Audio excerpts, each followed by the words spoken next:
Yo, TTC, Niner Empire, what's up?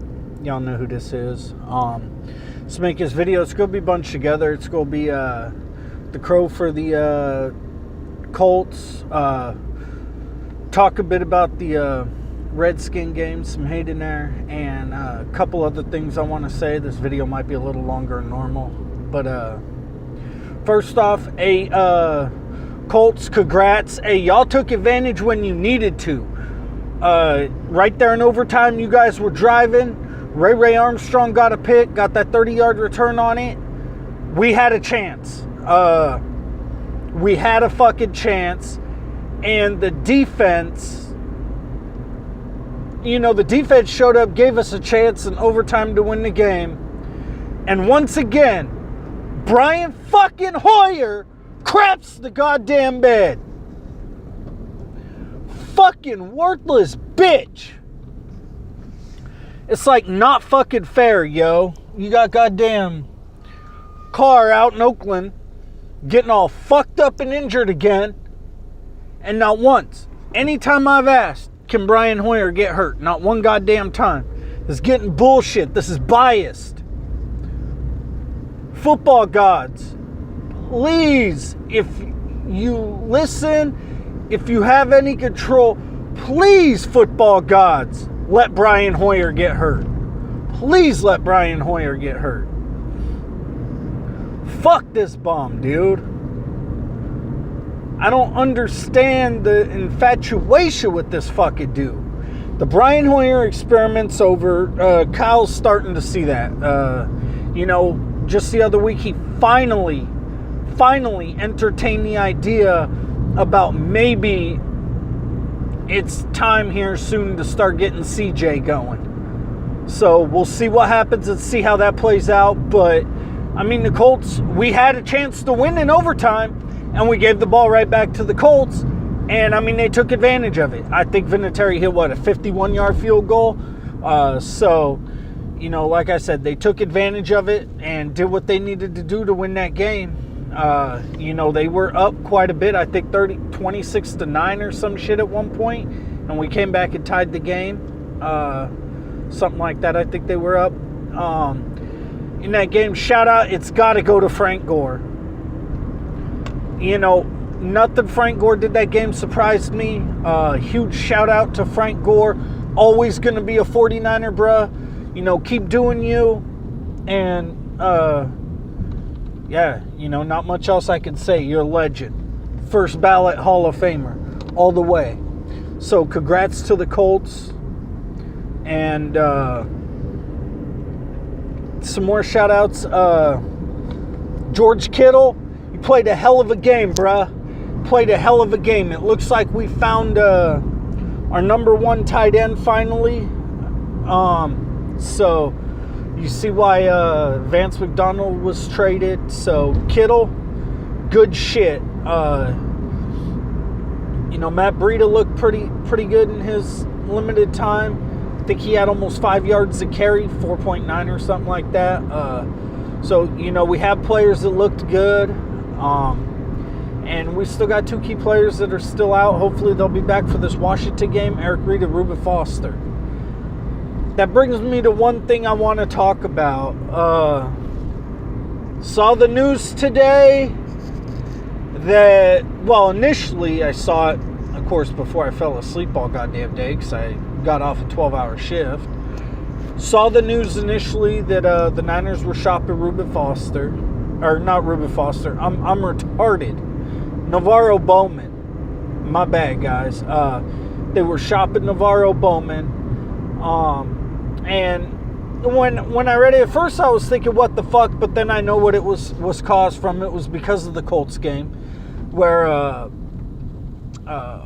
Bo's playing time was getting eaten into. And I understand him being pissed off. He deserved to be mad about it. This has been his defense for a long time.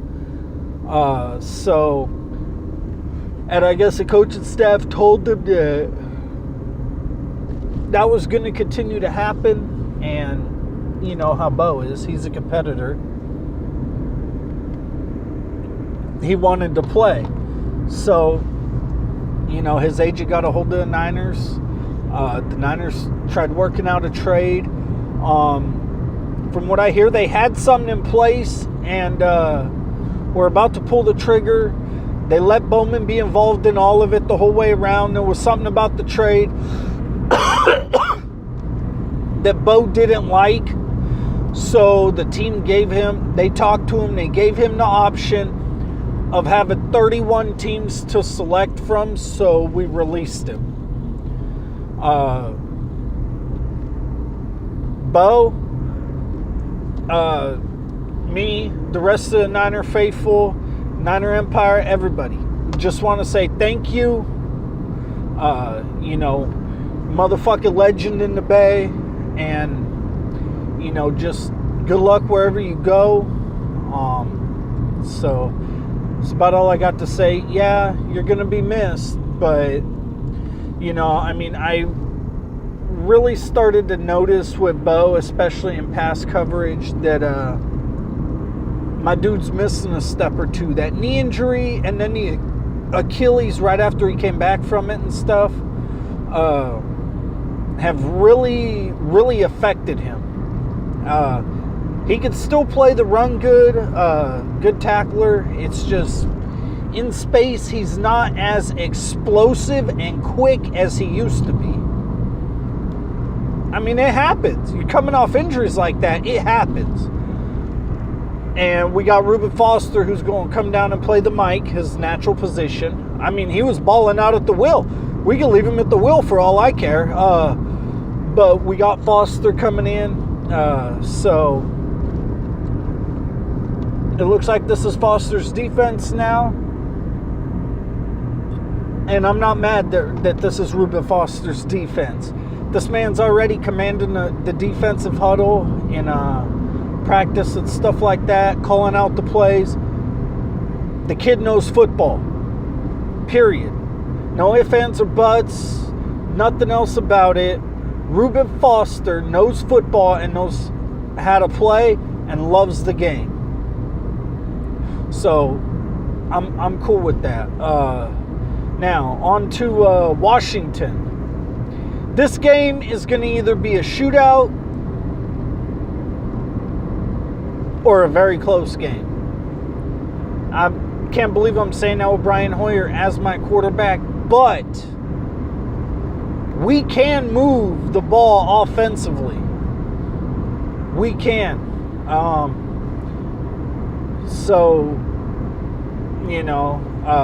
I don't know what's going on with Carlos Hyde. I know he was a little upset because Breida took some of his snaps. But one thing I do want to see is I want to see our running game get the rock more. Breida, Hyde. I want to see him get the ball more. Sorry, guys. Because I'm tired of seeing Brian Hoyer drop back 41, 47, 40 plus times a game and fucking no. That doesn't work for me. Fuck that. Take the ball out of Brian Hoyer's hands as much as possible. Not a fan of Kirk Cousins. I hope Kirk Cousins stinks up the fucking joint. Fuck that dude. We got to be careful of Jamison Crowder. And we definitely got to look out for the Washington defensive line, especially being coached by Jim Tomsula. Man might not have been the greatest head coach in the world, but in my opinion, Jim Tomsula is still the best defensive line coach in the NFL. I think their defensive line is going to have success against the interior of our offensive line, our guards, maybe Kilgore. Kilgore's been up and down. He's had some outstanding games and some games you look at him like, bruh, really? So, but our guard play, I mean, yeah, Tomlinson hasn't been a world beater, a superstar, but Tomlinson's been an upgrade over Beatles. So, yeah, he's not the most solid, but that's the best we got at this point. And Fusco, fuck him. We all know what we got with him. So it is what it is, but I think if their defensive line has success as far as getting to the quarterback and in the run game and things like that, most of it is going to come against the interior of our defensive or our offensive line, because our tackles are playing really well. Staley, Trent Brown. Trent Brown's really taken a huge step forward so far this year. We signed a couple additions in our secondary. Leon Hall, that's a good pickup, being a veteran presence and things like that. So we'll see what happens with that. And the other guy we signed, I don't even remember his name right now. But yeah, so I'm not 100% sure who Washington's running back is. I think they got a pretty decent run game, and with Reuben Foster, if Reuben Foster plays this game, and with Reuben Foster back, our defense is going to look a whole lot different. We're going to be so much better against the run, especially with him at the mic. So, like I said, I expect a close game, a shootout maybe. I don't see a blowout. Our last 4 games, we've lost by a total of 11 points. We're not getting blown out. Our defense is doing what it takes. It's all coming down to Brian Hoyer and him crapping the fucking bed at crunch time. I mean, there's drives. You'll get a quarter or two, and there'll be drives. Brian Hoyer will go 8-8, 9-9, touchdown pass, or he'll go in a quarter and go like 13-14, 2 touchdowns. He'll look flawless. But then after that, he freezes the fuck up, and he just looks scared, and just starts all this erratic shit. And it's fucking annoying. But, and I've said it in all my other videos, I have not been one that has been on the Brian Hoyer train. I have not been comfortable with Brian Hoyer since I found out he was our starting quarterback or anything. So I will always be on here in videos going at Brian Hoyer. I think it's the point, 0-5. Fuck it, throw CJ in there. See what CJ has. So, but yeah, and I'm going to say it every week, whether we go 0-16 or not. And the last 4 games, honestly, we could have won every one of those. We could be 4-1 right now. We should be 4-1 right now. But I feel we could win this game. And to all you Niner fans that want Kirk Cousins and hope we're getting Kirk Cousins, after what Kyle Shanahan came out and said, I really don't think we're going to pursue Kirk Cousins as hard as some people might think. Kirk Cousins said that when he was in Washington and they drafted Kirk,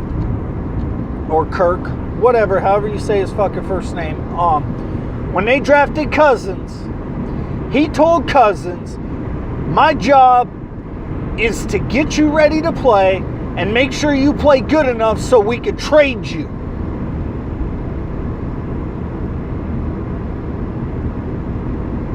So, something like that, tells me that someone like Kyle Shanahan, if that's what he was looking for and was looking just to get Cousins good enough so they could trade him, he might not be looking for him as part of this rebuild and taking the Niners into the next chapter. And like I say, he's going to be 30 years old. He's going to be wanting too goddamn much money for a 30-year-old quarterback. I mean, now, if he was a top 5 quarterback, top 3 quarterback at 30 years old, in his prime, and then he's asking for that much money, yes, I could see it. But Kirk Cousins is not that. He is none of those things. So, I just hope Cousins craps the bed right in front of Shanahan. That's what I want. Cousins to shit all over the bed right in front of Shanahan. And then it gets Kyle thinking, wait, do I really want this guy as the quarterback of my franchise? So, yeah, I think we finally get our first dub, end up 1-5, go back home, play them punk ass cow bitches. But that's for next week. That's really all. Well, no, it's not really all I got. I got one more thing to say. If you're a team that's played the 49ers so far this year, we're 0-5, okay, and you needed help to beat us.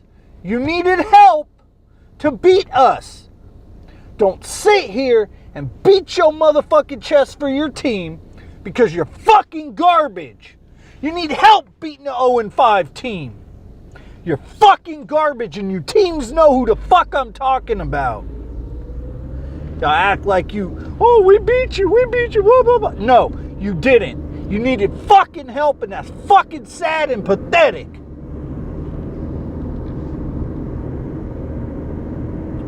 So for all your teams out there, eat a fucking dick. That's all I got. I'm out. Let's go Niners.